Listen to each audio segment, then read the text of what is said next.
Mga karos, magandang araw po. Yan, kamusta? Yan, bali July 3, araw po ng Miyerkules. Yan, nandito tayo sa Phase 5. Bali yung preparasyon na ginawa po rito para po sa structural natin sa slab.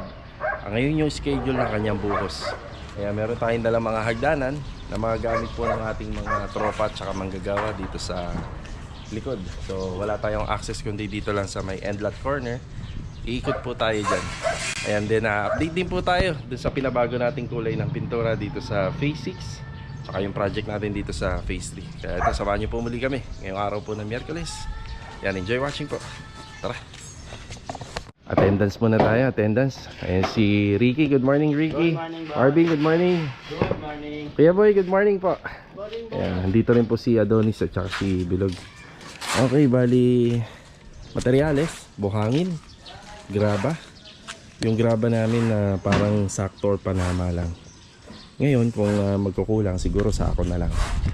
Itutuloy po nila yung tiling dito. Yung tiling para sa cladding at saka rito sa may papuntang meter base. Kaya meron din po tayong tiles dyan. Bali yung tiles na ginamit sa poste, isa na po yan. Yan na rin po yan lahat. Yan din na plastering na lang para sa mga poste. Yan dito. Yan, gahalo sila. Adonis, good morning Adonis. Good morning. Ayan, good morning. Bali, ito yung ating mga panukod. Ready na to. May mga konti lang gagawin bago tayo totally magbuhos. Yan, pinapa-double check ko na yung sa mga rebars, matting, kung wala siyang uga. Tapos pinapa-doble na natin ng alambre. Yan, pinapatay na natin lahat. Yan na. Tapos mag-apply si Bilog ng epoxy A and B. Yan, good morning Bilog. Good morning. Yan, dyan sa ating mga nakalawit na air vents, dun sa nakalawit na drainage. Yan, lahat yan na-applyan nila para walang tatagos na tubig. Mahalaga rin po yan sa pagbubuhos ng slab na yung mismong mixture ng tubig dun sa halo ay hindi po tumatagos pababa dun sa forma natin. Pwede ba ito? Yan, para maganda po yung resulta, solid Oh. yung ating slab. Buhos na sila rito. Bali 4 square meter lang naman to yung bubuhusan. Tapos may mga ilan na gagawin pa pagkatapos, kagaya dito. Yan, lalagay tayo ng sukalo dyan kasi iwa-waterproof po natin yan pati ito. Yes, Kuya Boy, dinadoble niya na po yung yung tali. Yan, yung tie. Tie wire.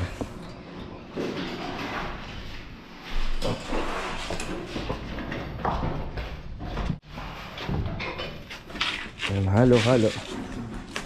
Walang Sahara, no? Walang Sahara. Wag. Wala. Wag niyo lalagyan. Sa topping na lang. Sa topping lang. Sige. Ayan, bali naka-steel deck tayo kaya hindi po siya lalagyan ng Sahara. Pero dun sa ibabaw, kapag natuyo, yan, lalagyan natin siya. Ayan, dito tayo. Yan, ilang bahay lang naman. Isang bahay lang. Yan, makakatagos na tayo rito. Ayan.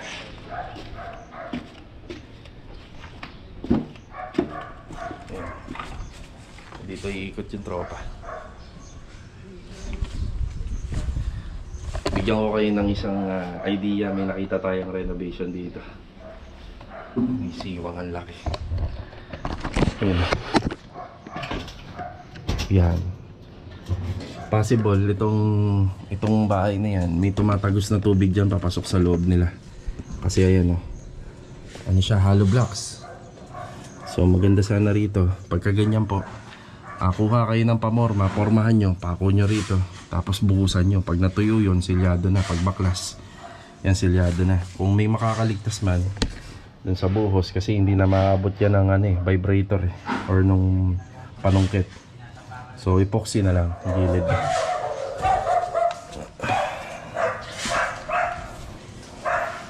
Yan, kagaya nito, may naiipon na tubig, wala siyang sukalo. So yun, wala rin siyang drainage. So tayo, maglalagay tayo ng drainage, yung floor drain. Yan yung ginagawa ni Bilog dito. Ayan. Akit tayo sa taas. Madaling umakyat, no? Yung pagbaba, yun ang mahirap eh. Opya. Ay, nakakit tayo. Abot mabaya mahirapan sila eh. Diba ano, dala ko naman yung mga hagdan eh. Malakas naman yung si Marvin eh. So, ayun po yung ginagawa ni Bilog. Yan, dapat silyado. Yan, epoxy A and B yung ginamit namin dito.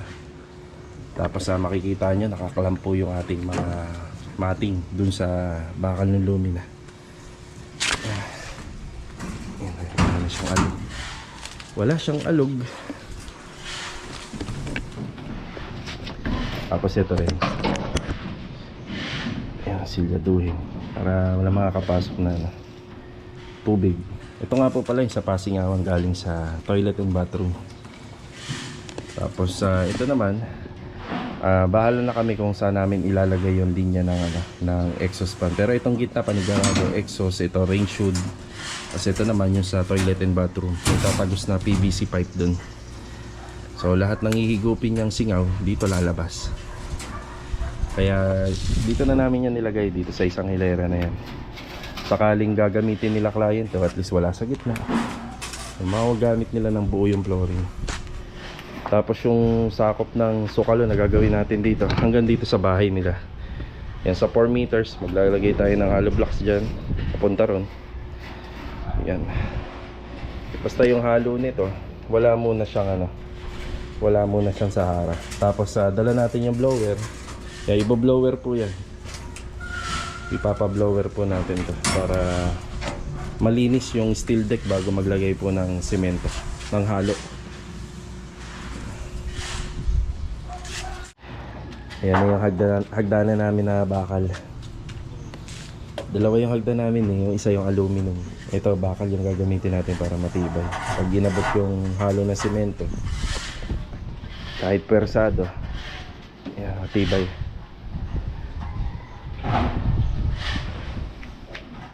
Okay, set natin sa high.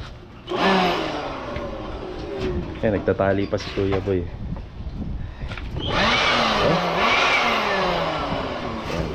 Bubugahan na lang nila to mamaya. Tapusin lang ni Bilog yung rin. Iwan ko na lang dito log ha. Okay. Tapos after mabugahan yung steel deck, ito naman yung bubugahan nila, ipa-blower nila, yung sa biga. Para walang alikabok. Halo.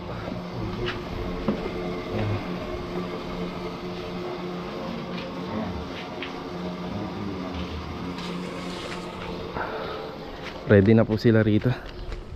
Hindi naman ganun kalaki yung bubuhusan nila. Okay, attendance tayo doon sa ibang mga project natin.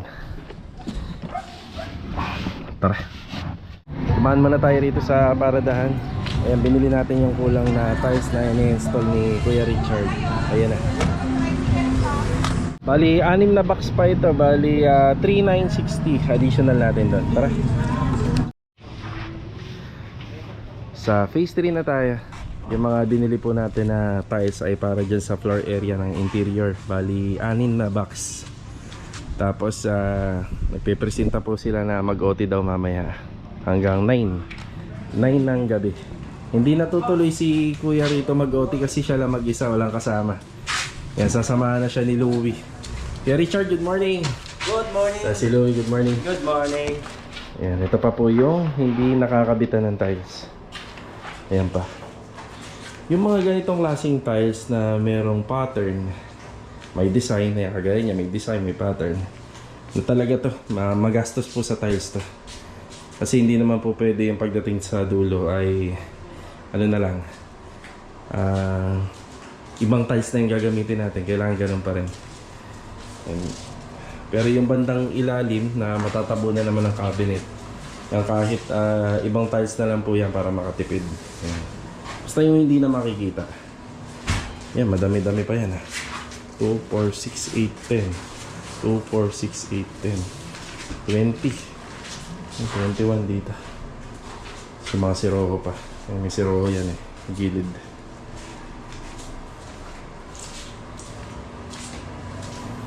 Yan, konti-unti na nabubuod. Actually, nakapagkabit na po kami nito noon eh.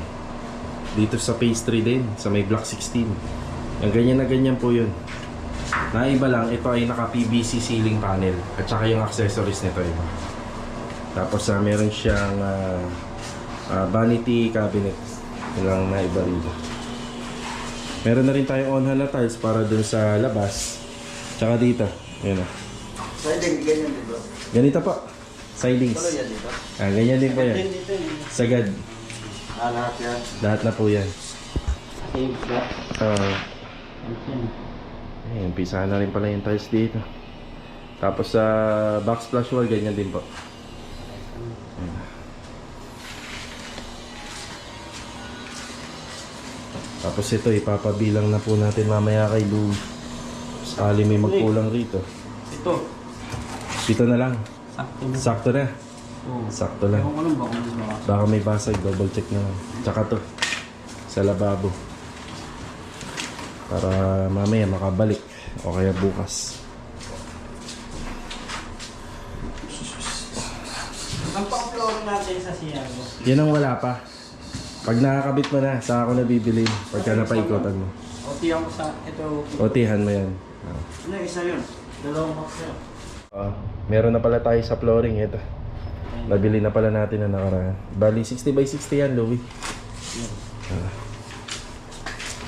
Tapos yung sa floor drainage, yung meron tayo on-hand dyan, Louie, yung ano, nasa dulo yung ano niya. Nasa dulo. O kaya... I-adjust na lang yan. i-adjust na lang eh. Yung nasa dulo. Naka-ano tayo drop ulit. Naka-drop ulit. Yung shower area. Okay. Yan, kabisado na nila yung mga gagawin dito basta may materyales. Mag-overtime dito mamaya. Bumalik tayo rito sa phase 5. Yan, check muna natin kasi baka magkulang yung mga materyales rito. Tapos mamaya nga po na tayo pupunta dun sa phase 6.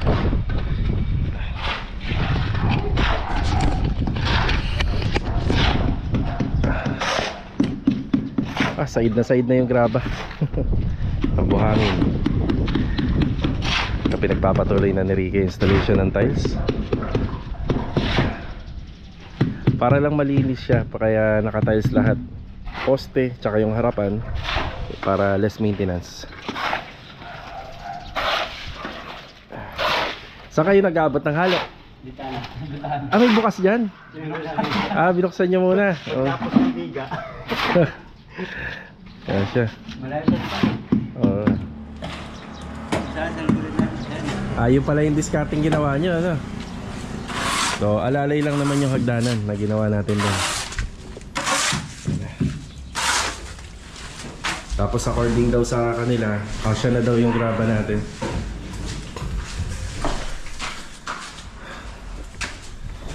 Check nga natin yung discarding ginawa nila. Ayun. Binaklas niya pala muna yung bintana. Atulad yun lang eh. Sa bagay, para mas mas mapapadali. Malayo doon eh. Oo. So pwede naman to kasi pwede naman namin ibalik. Sapat na daw yata yung halo, ano Kuya Boy? Okay na daw. Graba ang kukulangin. Ayun, kulang daw ang graba. Siguro kahit mga ilang piraso sa ako namin. Mga 3. Yung mga ganyan.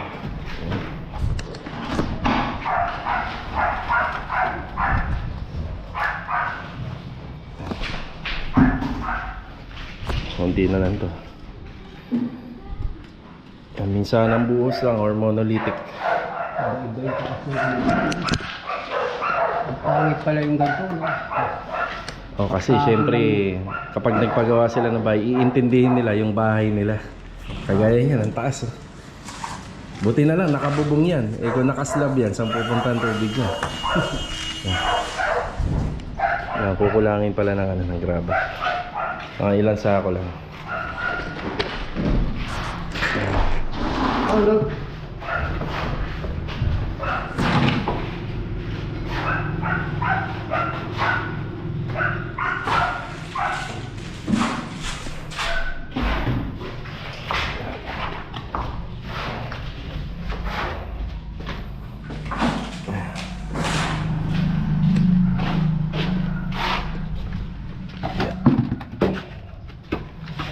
Yan, bago bago mag-alauna. Yan, magdadala tayo ng graba rito.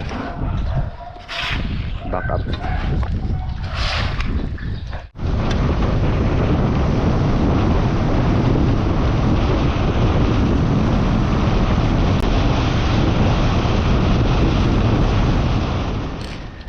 Yan, balik tayo rito after break time. Meron tayong dalang mga graba.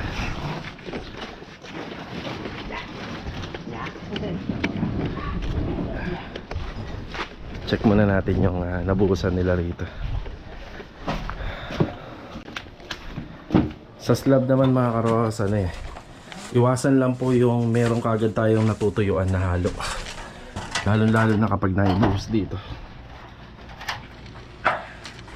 Ayan. Ayan, meron pa pala doon. Konti na lang log na, doon na lang na. Sa dulo. Tapos yung ibabaw, naglagay na po sila ng Sahara. Tapos yan, binubuli na ni Bilog.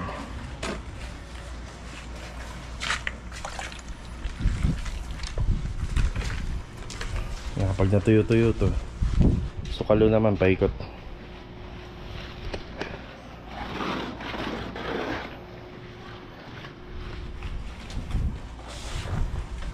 Yan, bali, bubulihin yan. Ang ginagawa namin bully rito, mga 3 beses. Para maiwasan yung pagkakabitak. Okay, bigay na tayo ng update. Tapos maghahatid kami ni Mrs. na ng merienda. Ito. Wednesday. Holiday din. Oo nga pala, Bali Day ngayon, oh. Ano? Mamaya na lang, wala akong dalang pera.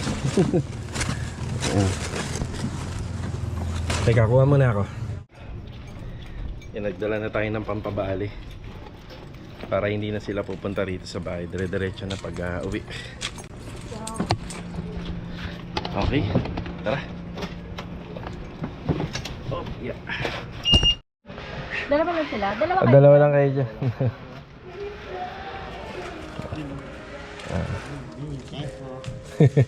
Sige.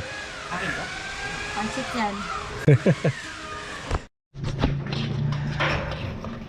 Sa phase 5 naman tayo. Break time! Oo, yan 5 sila dyan. 5.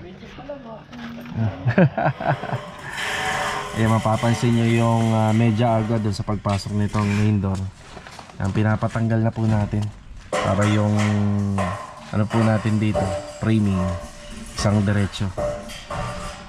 Halos kami lang yata yung gumagawa niyan dito, pero yung ibang ginagawa pinapantay o kaya tinataas. Pero sa amin ito yung pinakamagandang diskarte. Ito na. Yan, 5 kayo, no? 5. 5 kayo dyan. 5 sila. Si Adonis kasama. Oo, kasama rin. 5 dugwit. Okay. Sige ha. Sige. Okay, dito na tayo. Yan, magbibigay na rin po ako ng update. Yan, merienda muna. Ayan, wow, napakaganda nga naman talaga. Maganda, kuya. Wala pang top coat. Oo, wala pang top coat. Yan, maganda.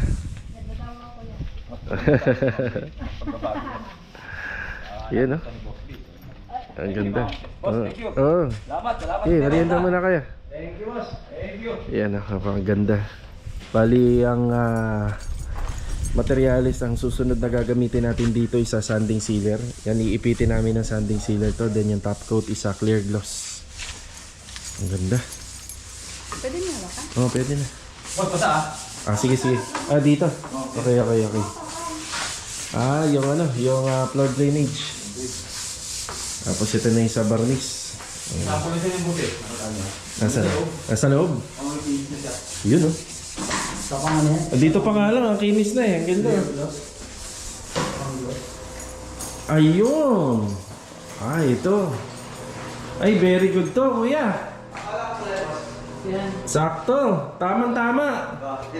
Oh, ganun na ganun. Galing ah. Ano na lang to, kuya? May clear glass na to. Pupulihin ko sana eh. Pero may clear glass na siya. Oh, may clear glass Yun, na oh. tab na yan eh. Isang Isang patong pa. Ay, ganda na. Magugustuhan to nila, ma'am. Kuwang-kuha ka. Ayun, Pinuha oh. ko lang dyan yung kulay oh. Ayun. Kuwang-kuha. Tingnan mo, hawakan mo. Pwede na hawakan? Oo. Parang basa, no? Hindi. Ganun nga kasi clear gloss eh. Oo. Ayos na. Ayos ba? Oh, ganda. Makinis at maganda. Yun ang magandang resulta sa mga ganitong klaseng pintura. Yan, kitang-kita natin yung reflection ng pin light. Napakaganda. So, lahat ng pintuan, gaganyanin po. Yan. Kain mo na kayo kaya? Merienda na muna. So, nabili niyo dyan yung silver. Ah, Eh, wala na akong liga. wala ka ng liha. Pero yung mga pula, meron pa mga pula. Ayun, wala yung sabi. Ilang, anong number kailangan mo? 240. 240. Nakalimang 180. Ah, sige. 180, meron pa tayo dyan. May 180 ka ba dyan? Marami. Ayun. Ayun, panganin. 240 na lang, kahit mga lima. Ito, makinis na. Oh. Basa ko na, sir. Sige, hindi naman. Oo nga, no. Pero makinis. Ito, 180. Sige. Ayan. Ayun pala, yan. Alam mo ba? Sige. Yung 240 na lang. Magpopondo na lang uli kami. Yan na muna yung update dito. So nakaisang pintuan na. So isa muna yung finish niya kasi para makita natin. So pasadong pasado naman po sa atin yan. Ang gawa niya, ang ganda. Pwede magbali mo? Okay, magbabali tayo ngayon. Papabali tayo. Ayun yung nakalimutan natin. E di babalik din tayo ron. Kanina. Basta tayo, may search pa naman. Alright. Ito yung project natin na Athena na paganda na ng paganda. Habang ilang araw po yung lumilipas. Tapos bibili na rin ako ng isang set pa ng pull-out basket. Yan, bali pang ano to, pang baso at saka pang pinggan para sa project namin sa Phase 4. Yan na. Tapos sasamahan na rin natin ng isa pa nito. Bali bumili tayo ng isa nito dahil dun sa pinagagawa natin na project sa Athena kila Master Batan. Yan, wala pa nito yun eh. Asa na rin to. Kulang 1,000 rin ang isa. Tapos nasa 3,000 din kada set. Bali parang nasa 7,000.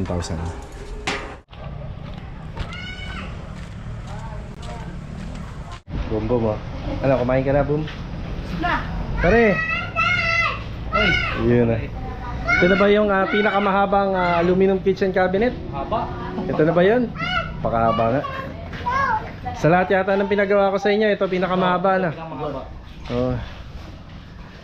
So, ito na po yung update framing para dun sa project natin dun sa Athena. Haba, oh.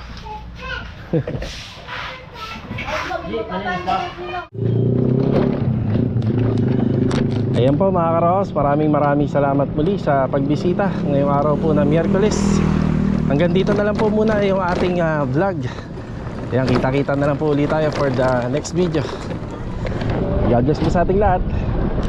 Ito, paalam po muna. Tara!